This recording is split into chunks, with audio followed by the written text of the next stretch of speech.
My daughter spent all my life savings on her boyfriend and left me alone with her kids. So I gathered proof her boyfriend was a con man and brought him to justice. Before I begin my story, let me know in the comments where you are listening from and what time it is. I just want to know I'm not alone in this. And if you feel moved by what you hear, consider subscribing. It helps more people become aware of the reality of elder abuse. Now let me tell you what really happened. My name is Loretta Matthews, and at 67, the lines etched around my eyes and mouth weren't just from laughter, though there had been some of that in my life long ago. Mostly they were from worry. Worry for my daughter, Simone, and now a deeper, more constant worry for her two little ones, my grandbabies, Malik and Deja. My late husband, Charles, bless his soul, always said I worried too much, that my heart was too soft for its own good. He'd been gone nearly 10 years now, and the truth of his words seemed to settle heavier on my shoulders with each passing season. Simone, my only child, now 38, had a heart as big as the summer sky, but a judgment as fickle as an April breeze, especially when it came to men. There had been a string of them since her own disastrous early marriage ended, each one promising her the moon and leaving her with little more than dust and disappointment. Each time I'd been there to pick up the pieces, to soothe her tears, to help with Malik, then later with Deja, when their respective fathers proved to be fleeting shadows in their lives. My modest life savings, scraped together from years working as a seamstress in a downtown bridal shop, and then after my eyesight started to fail a bit as a part-time companion to elderly folks, was meant to be my cushion, my small claim to a peaceful if not prosperous retirement. It wasn't much, but it was all I had, a testament to a lifetime of careful budgeting and quiet dreams. So when Simone introduced me to Darius Crowe, my internal alarm bells, honed by years of her romantic misadventures, began to clang with a familiar, weary rhythm. He was 42, she said, though he looked a little older, a little too polished. He was undeniably charismatic, with a smile that could charm a bird from a tree and eyes that held yours a moment too long, making you feel like the most important person in the world. He spoke of ventures, of opportunities, of a ground floor investment that was guaranteed to make them all rich, to secure a future for Simone and the children that she, and by extension I, had always dreamed of.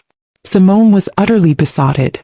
Her eyes, usually clouded with the daily struggles of a single mother, now shone with a desperate, starry-eyed adoration whenever Darius was near. She hung on his every word, laughed a little too loudly at his jokes, her usual pragmatism seemingly dissolved by his smooth talk and grand promises. Malik, at 8, was wary, his young face often mirroring the quiet concern I felt. Deja, just 6, was more easily won over by Darius's superficial charm and the small, cheap trinkets he'd occasionally bring her. "Isn't he wonderful, Mama?" Simone would gush after Darius had departed, leaving behind the lingering scent of his expensive-smelling, cologne. "He's so smart, so driven. This business thing he's working on, it's going to change everything for us. For the kids. No more struggling." I tried to inject a note of caution. "Simone, honey, these things, they often sound too good to be true. What exactly is this business? Have you seen any actual paperwork? Met his partners?" Her face would cloud over. "Oh, Mama, don't be so negative. You always expect the worst. Darius is brilliant. He's got it all figured out. He just needs a little seed capital to get things off the ground properly. He says my small savings aren't quite enough, but if we could just add a bit more." Her eyes would then find mine, full of a hopeful, pleading intensity that always undid me. The pressure started subtly. Darius would talk in my presence about the incredible returns just around the corner, about the life-changing potential of his venture, always with a pointed glance at me when he mentioned the need for just a little more initial investment to seal the deal. Simone would then pick up the refrain, her voice full of a desperate yearning. "Oh, Mama, if only we could find a way. This could be it for us, for Malik and Deja. They could have everything they deserve. My life savings. The sum total of my 67 years of careful scrimping, of going without, of mending my own clothes until they were threadbare. It wasn't a fortune by any means, but it was my security, the small buffer between me and the cold winds of poverty I'd known too well in my youth." The thought of risking it on one of Darius Crowe's glib promises filled me with a profound dread. But then I'd look at Simone, at the desperate hope in her eyes, a hope so bright it was almost painful to witness, because I feared it was so misplaced. I'd look at Malik, his young face already showing lines of worry as he watched his mother's emotional roller coaster. I'd look at Deja, her innocent trust, a fragile thing. Simone was my daughter. These were my grandbabies. If there was even a sliver of a chance that this could truly give them a better life, a life free from the constant struggle Simone had always known, what kind of mother, what kind of grandmother would I be to stand in the way? Darius, sensing my hesitation, ramped up the charm, the pressure. He'd bring me small, thoughtful gifts, a bunch of my favorite daisies, a pastry from a fancy bakery. He'd talk about how much he admired my strength, my devotion to my family. He'd paint a picture of a future where Simone was happy, secure, where Malik and Deja had every opportunity. With just a little help from you, Loretta, he'd say, his voice like warm honey, we can make all of that a reality. Consider it an investment in your daughter's happiness, in your grandchildren's future. And of course, he'd add with a magnanimous smile, you'll be more than repaid many times over. The internal battle raged. My head, my years of hard-won caution, screamed, no. But my heart, that soft, foolish mother's heart, ached for Simone, for the children. What if this was her one real chance? What if Darius, despite my misgivings, was genuine? The fear of her future resentment if I refused, if I was seen as the one who had stood in the way of her happiness, was a powerful persuader. Finally, after a particularly emotional plea from Simone, her face tear-streaked, her voice raw with a desperation that tore at my soul. Please, Mama, just this once, trust me, trust us. I relented. With deep misgivings that I pushed down with a physical effort, with a prayer on my lips that I wasn't making the biggest mistake of my life, I agreed. I would give them the bulk of my savings, nearly everything I had. For Simone. For Malik and Deja. For the fragile, desperate hope that this time, finally, my daughter might find her happy ending. As I signed the withdrawal slip at the bank, a cold stone of dread settled in my stomach, a premonition of a sorrow far deeper than any I had yet known. The bank teller, a young woman with kind eyes, had looked at me with a flicker of concern as I signed away the bulk of my life savings. Are you sure about this, Mrs. Matthews? She'd asked softly. I'd forced a smile, a brittle thing. It's for my daughter, dear. For her future. For my grandbabies. The words had felt like a betrayal of my own good sense, but the image of Simone's tear-streaked, pleading face was too potent to resist. Darius Crowe, when Simone later told him I'd agreed, had been effusive in his gratitude, his charismatic smile wider than ever. He'd called me a true matriarch, a woman of vision, and promised that my wise investment would yield returns beyond my wildest dreams. His words, like his expensive cologne, were intoxicating, designed to lull any lingering doubts. A week later, the day after the substantial sum had cleared into an account Darius now controlled with Simone as a co-signatory, Simone arrived at my small apartment with Malik and Deja in tow. Her face was a strange mixture of excitement and a nervous, almost furtive anxiety. Darius waited in a flashy rental car downstairs, the engine humming impatiently. Mama, Simone began, her voice a little too bright. Darius and I have to go on that business trip I told you about. To finalize everything with the investors for the new venture. It's all happening so fast. It's essential we go now.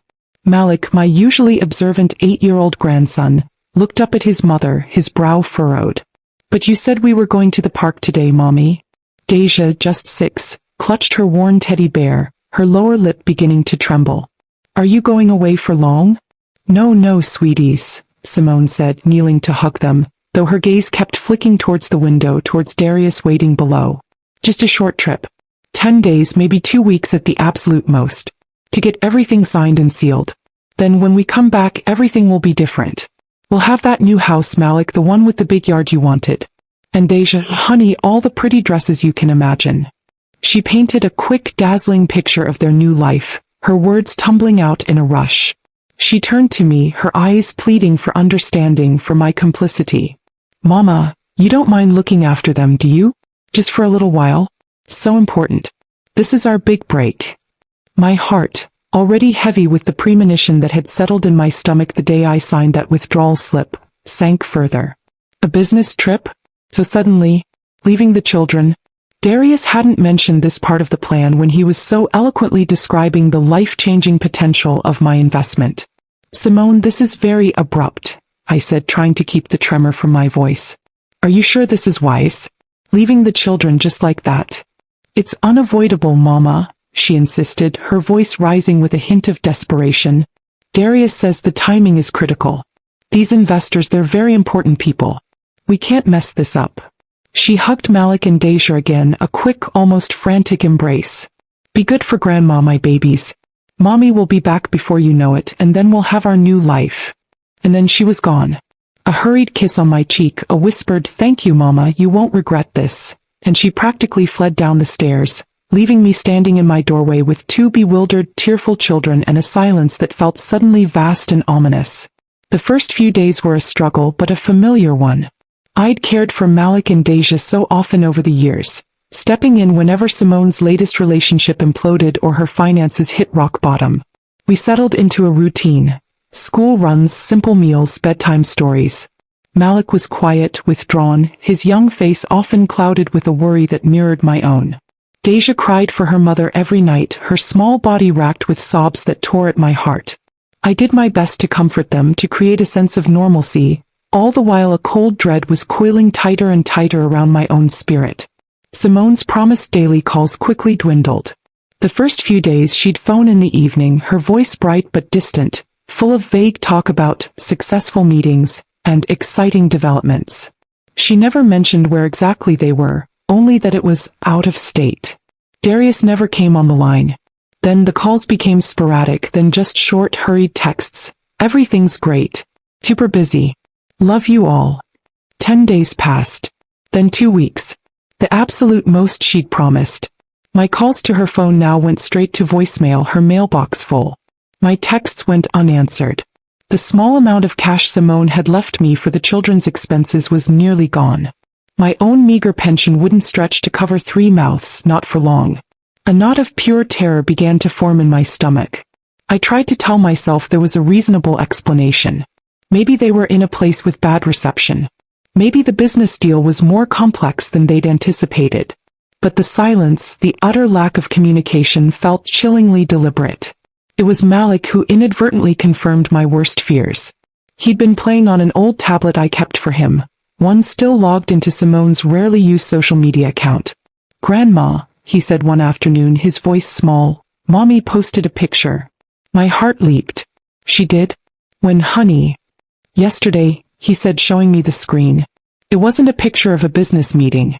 It was Simone and Darius beaming on a sun-drenched beach, palm trees swaying in the background, a turquoise ocean sparkling behind them. The caption read, "Living our best life. Paradise found. #blessed, #new beginnings." Paradise. While her children cried for her, while her mother worried herself sick, she was living her best life in some tropical paradise. With my money. My life savings. The tablet slipped from my numb fingers. The betrayal was so profound, so absolute, it left me breathless. This wasn't just an extended business trip. This was abandonment. This was theft. That evening, after the children were finally asleep, their faces tear-streaked even in slumber, I did what I should have done weeks ago. With trembling hands, I logged into my online banking.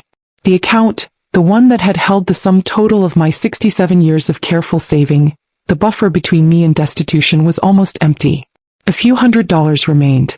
The rest, tens of thousands, had been systematically drained in a series of large withdrawals and transfers over the past few weeks, all initiated shortly after Simone and Darius had left on their short business trip. I stared at the screen, the glowing numbers a testament to my own foolishness, my own desperate, misplaced love. My life savings were gone. My daughter had vanished, leaving her children in my care without a backward glance. And Darius Crow, the charming conman, had orchestrated it all, with my own daughter as his willing or perhaps tragically duped accomplice. The silence in my small apartment was no longer just quiet. It was the crushing, suffocating silence of utter desolation. The cold stone of dread that had settled in my stomach the day I signed that withdrawal slip had now become a jagged rock, tearing at my insides. I was 67 years old with 2 young grandchildren to raise, and the future stretched before me, a bleak, terrifying landscape of poverty and worry. My daughter hadn't just spent my savings. She had stolen my peace, my security, and a part of my very soul. The glowing numbers on my laptop screen, That pitifully small balance in my bank account became a brand on my soul. 67 years of careful living, of scrimping and saving, of going without so that my daughter Simone might have a little more, all of it gone. Vanished into the tropical paradise she and that viper Darius Crow were apparently enjoying, while I was left in our gray city with 2 heartbroken children and the crushing weight of their betrayal. The days that followed were a descent into a quiet, gnawing despair. My small apartment, once a haven of modest comfort, now felt like a cage. Every corner held a memory of Simone, of Malik and Deja's happier times before their mother had been stolen away by a conman's slick promises. The silence, once broken only by the gentle tick of my old mantel clock, was now filled with Deja's nighttime sobs for mommy, and Malik's increasingly withdrawn, angry silences. At 8 years old, he understood more than he let on, his young eyes holding a weary knowledge that no child should possess. He'd stopped asking when his mother was coming back. Instead, he'd just watch me, his gaze a mixture of worry and a heartbreaking, unspoken accusation. My meager widow's pension, barely enough for one, was now supposed to stretch to feed 3, to clothe 2 growing children, to keep the lights on and a roof over our heads. The small amount of cash Simone had left, for the kids' snacks, mama, had evaporated within days. I started a grim accounting in my old ledger. Rent due, electricity bill overdue, Malik's school trip needing payment, Deja outgrowing her only pair of decent shoes. Each entry was a fresh stab of anxiety. Sleep became a luxury I could rarely afford, my nights spent staring at the ceiling, the numbers from my bank statement swimming before my eyes, the faces of my grandchildren, so innocent, so dependent on me, haunting my waking thoughts. How could Simone do this? How could she abandon her own children, betray her own mother for a man she barely knew? Was she truly a willing accomplice in his scheme, or was she, too, a victim blinded by his charm, trapped in his web of deceit? My heart ached with this terrible uncertainty. One moment I'd be consumed by a white-hot rage at her callousness. The next, a wave of desperate fear for her safety would wash over me. Had Darius hurt her? Was she in danger? Or was she simply sunning herself on a beach somewhere, without a care in the world for the devastation she'd left behind? The physical toll of the stress, the lack of sleep, the inadequate nutrition began to show. My chronic cough, a souvenir from years spent working in dusty garment factories, worsened, each racking spasm leaving me breathless and weak. My arthritis, usually manageable with cheap liniment, flared with a vengeance, my hands gnarled and aching, making even simple tasks like buttoning Deja's coat an agony. I was 67, but I felt 100. Malik's teacher, Ms. Evans, a kind young woman with concerned eyes, called me in for a meeting. "Mrs. Matthews," she began gently, "Malik, he's been very withdrawn lately. His grades are slipping. He got into a small scuffle in the playground yesterday. He told another boy his mother was on a very long holiday, and wouldn't say when she was coming back. Is everything all right at home?" I wanted to break down to tell her everything. But the shame, the humiliation of my daughter's actions, of my own foolishness in trusting them, held me captive. "Simone, she had to go away for a while unexpectedly," I managed, my voice barely a whisper. "For work. It's been a bit of an adjustment for all of us." The lie tasted like ash in my mouth. Ms. Evans looked at me with an expression of profound sympathy that I found almost harder to bear than outright pity. She knew something was terribly wrong. She gave me a leaflet for a local family support center, her eyes urging me to seek help. I tucked it into my worn handbag, my cheeks burning.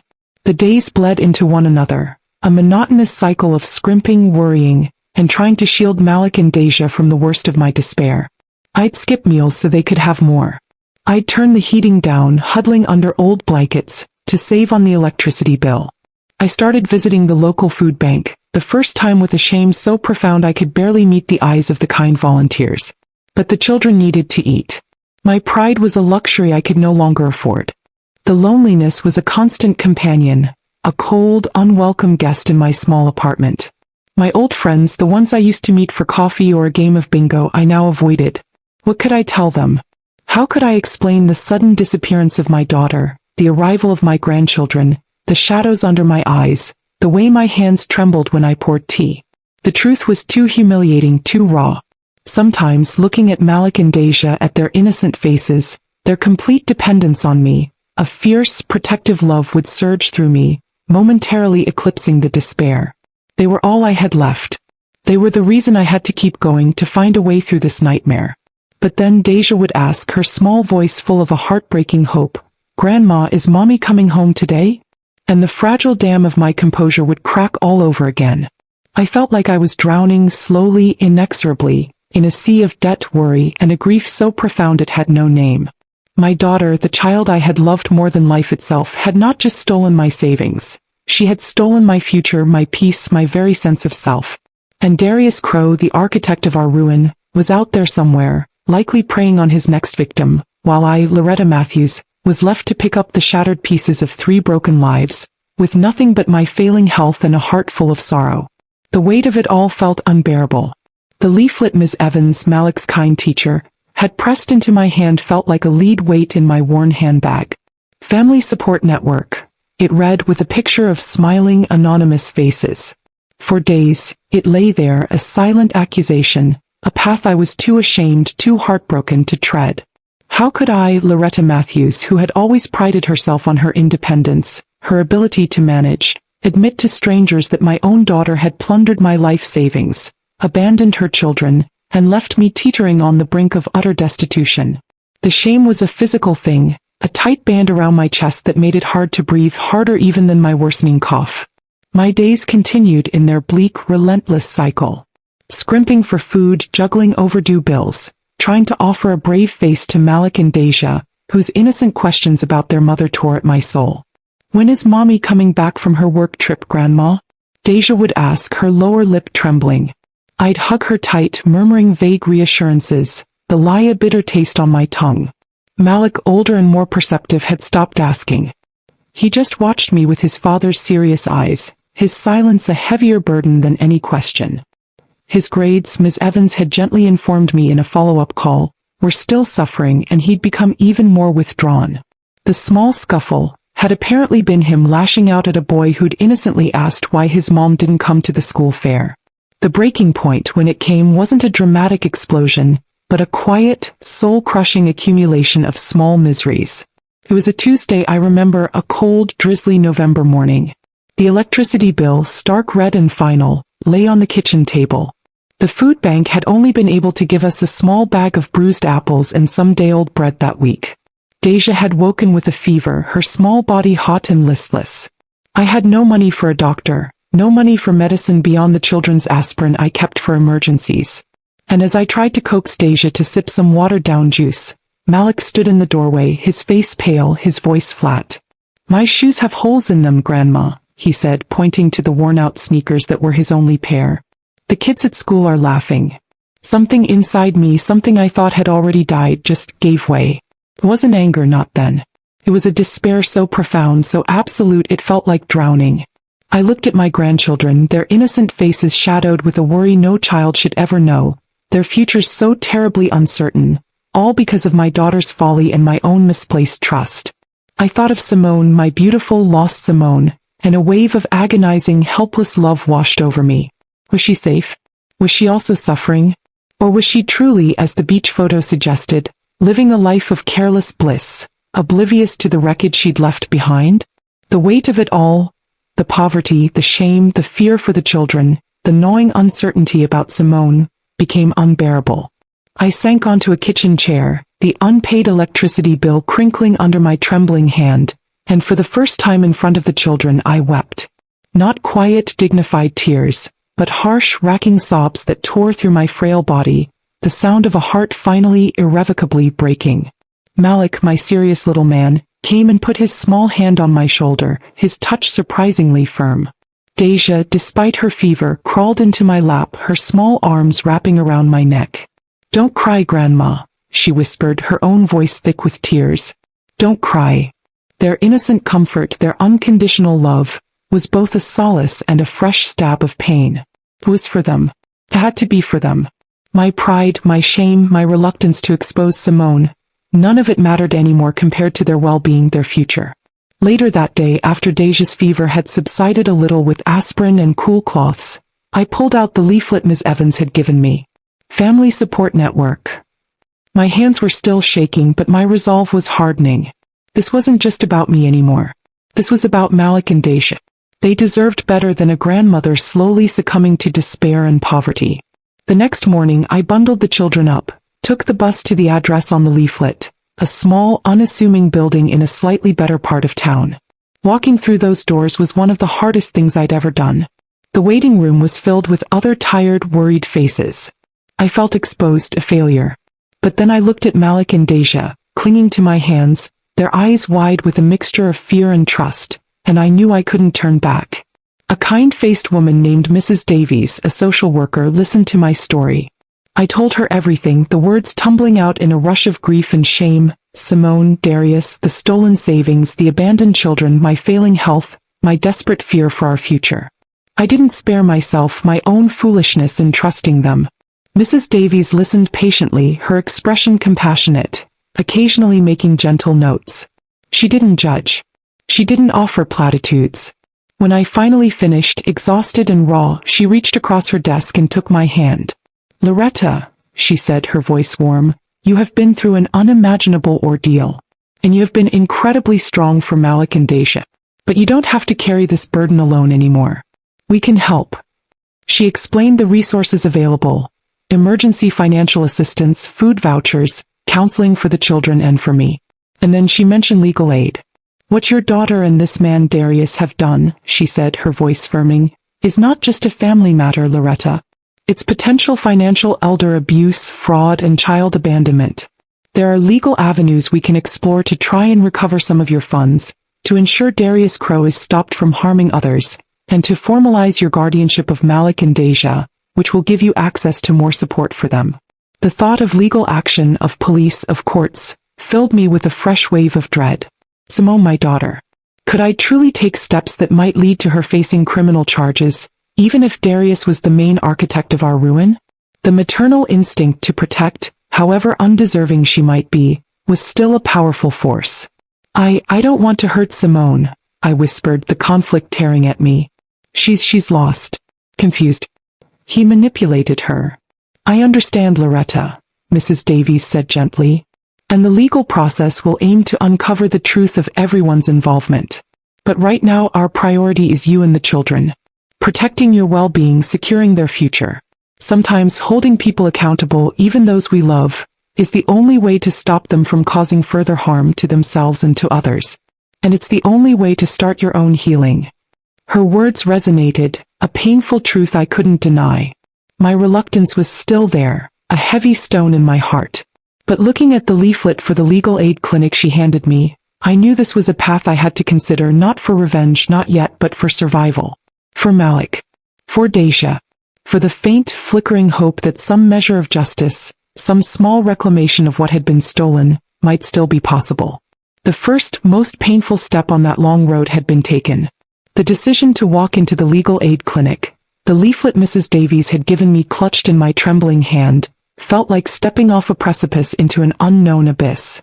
Malik and Daisha, their small hands gripping mine, looked up at me with a mixture of fear and a child's unwavering trust.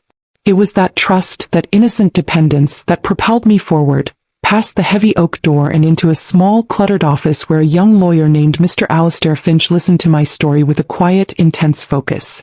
Telling it again, laying bare Simone's betrayal, Darius Crow's calculated charm, the theft of my life savings, and the subsequent abandonment of my grandchildren, was like reliving the nightmare.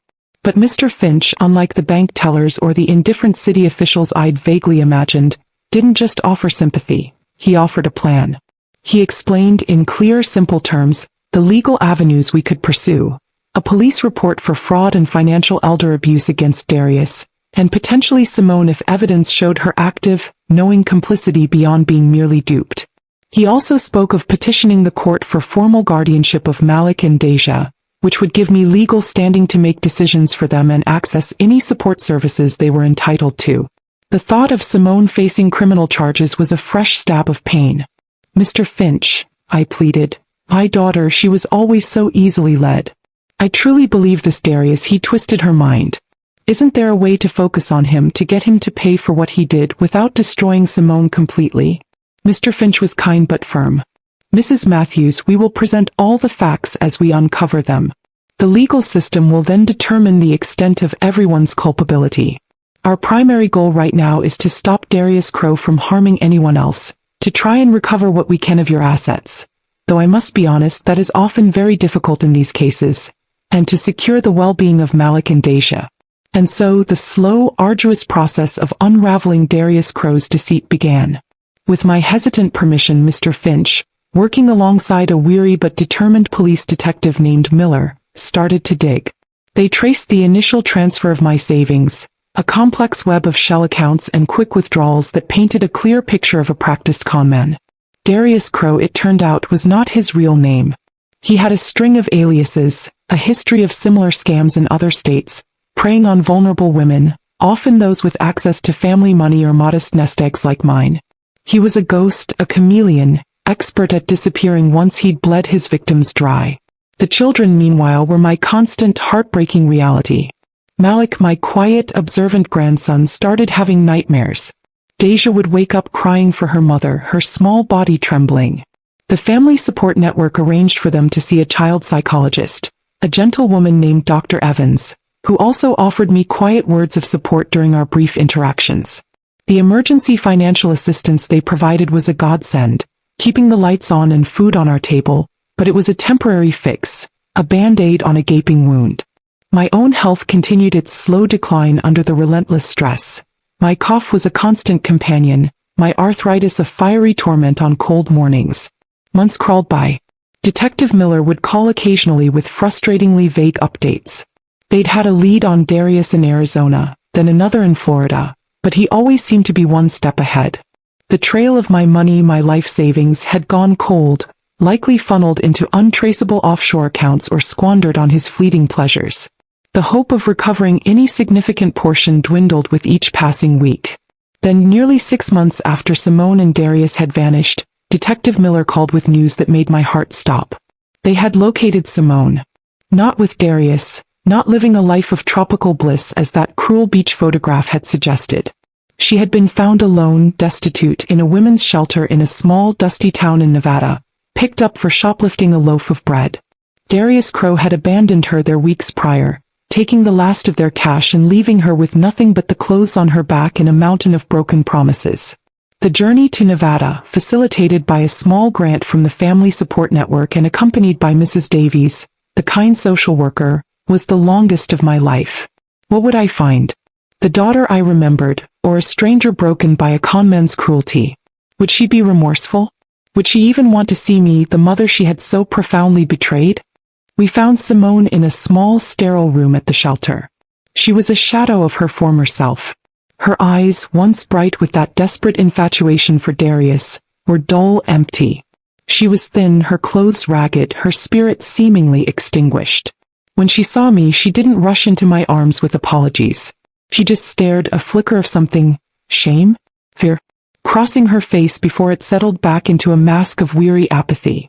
"Mama," she whispered, her voice hoarse. I didn't know what to say. The anger, the betrayal, the months of agonizing worry and desperate struggle. It all warred with the sight of my child, so lost, so broken. "Simone," I finally managed, my own voice thick with unshed tears. "What happened? Where is he? Where is my money?" Her story, when it finally came out in disjointed, tearful fragments, was a sordid tale of Darius's escalating control, his lies, his eventual cruelty once the money began to run out. He had isolated her, turned her against me with promises of a life I was supposedly holding her back from. He'd spent my savings with reckless abandon on gambling, on other women, on fleeting luxuries. When the well ran dry and she began to question him, his charm had turned to menace. He'd left her in that desolate town without a penny, without a word. There was no grand apology to me, not then. Simone seemed too lost in her own victimhood, her own shattered illusions, to fully comprehend the devastation she had inflicted upon me, upon her own children. She spoke of Darius with a strange mixture of lingering fascination and dawning horror. She was broken, yes, but the part that ached most in my heart was the realization that her primary concern seemed to be her own suffering at his hands, with little understanding of the wreckage she had caused in ours. Mrs. Davies gently guided the conversation, explaining the legal situation, the ongoing investigation into Darius. Simone, listless and defeated, agreed to cooperate, to provide whatever information she had about his aliases, his methods, his possible whereabouts.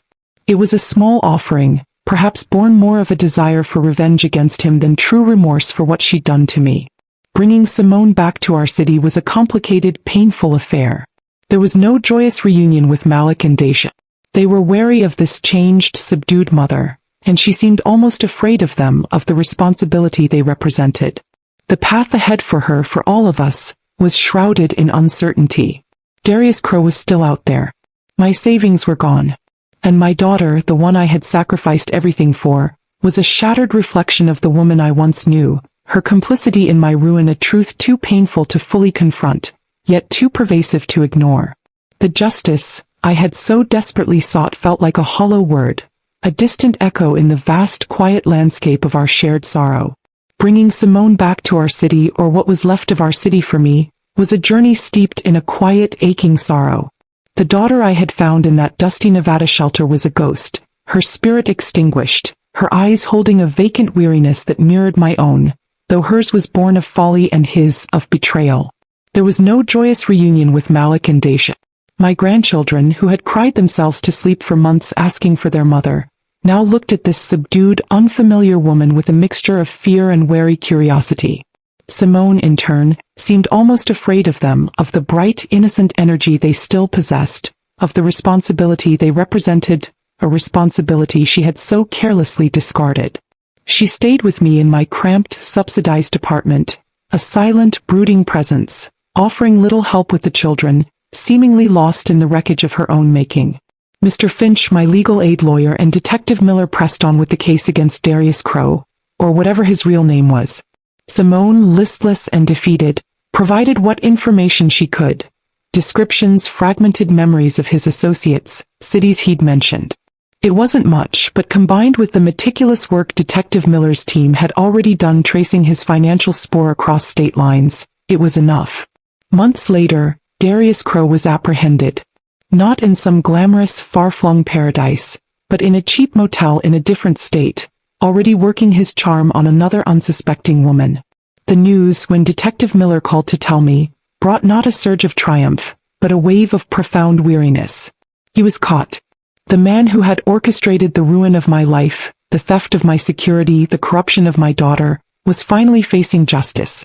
But what justice could truly compensate for what had been lost? The trial, when it eventually happened, was a grim affair. I had to testify, to recount again the painful details of Simone's infatuation, Darius's smooth lies, the transfer of my life savings, the subsequent abandonment. Simone, looking small and broken, also testified, her voice barely a whisper, detailing how Darius had controlled her, isolated her, and ultimately left her destitute. She was portrayed by the prosecution as both a victim and a tragically misguided accomplice, her own culpability softened by Darius's clear pattern of predatory behavior. Darius Crowe was found guilty on multiple counts of fraud and grand larceny.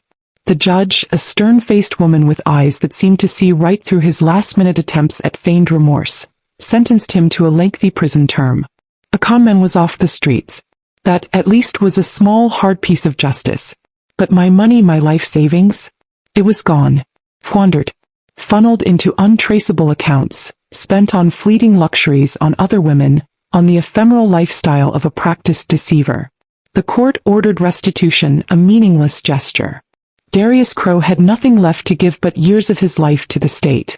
I would never see a penny of what he had stolen. Simone, due to her cooperation and her own clear victimization by Darius, avoided criminal charges, though her life was in ruins. She had no job, no money, no spirit.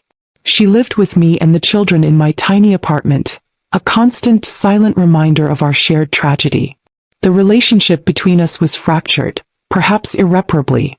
How could I look at her without seeing the daughter who had, however blindly, facilitated the destruction of my life? How could she look at me without seeing the mother whose trust she had so catastrophically betrayed? The love was still there. A mother's love is a stubborn, resilient thing, but it was now buried under layers of pain, disappointment, and unspoken accusations. The court, recognizing Simone's instability and my unwavering devotion, granted me full legal guardianship of Malik and Daisha. This was perhaps the only true victory in this whole sorry affair. My grandchildren were safe with me. I would protect them, raise them, give them the love and stability their mother was currently incapable of providing. But the cost was immense. My retirement, the peaceful twilight years I had envisioned after a lifetime of hard work, was a distant, impossible dream. My days were now a relentless cycle of caring for two active, emotionally scarred children on a shoestring budget, my own failing health a constant gnawing worry. My cough worsened, the arthritis in my hands made even simple tasks like braiding Deja's hair an agony. The small apartment felt more cramped than ever, filled with the boisterous energy of youth and the heavy silence of 3 generations of sorrow. The justice I had sought felt like a hollow word, a distant echo in the vast, quiet landscape of our shared grief. Darius was in prison, yes, but my savings were gone. My daughter was a broken shell. And I, Loretta Matthews, was a 67-year-old woman raising her grandchildren in poverty. My own dreams for a quiet old age turned to dust.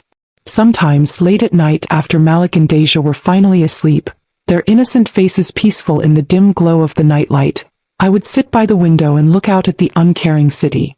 My heart would ache with a sadness so profound it felt like a physical weight. This was not the life I had chosen. This was not the legacy I had wanted to leave. But it was my life now. And my only solace, my only reason to keep going, was the unwavering, unconditional love I felt for those 2 precious children, asleep in the next room. They were my responsibility, my burden, my last, most important reason to draw breath. My peace was not found in triumph, but in the quiet, enduring, and often heartbreaking sacrifice of a grandmother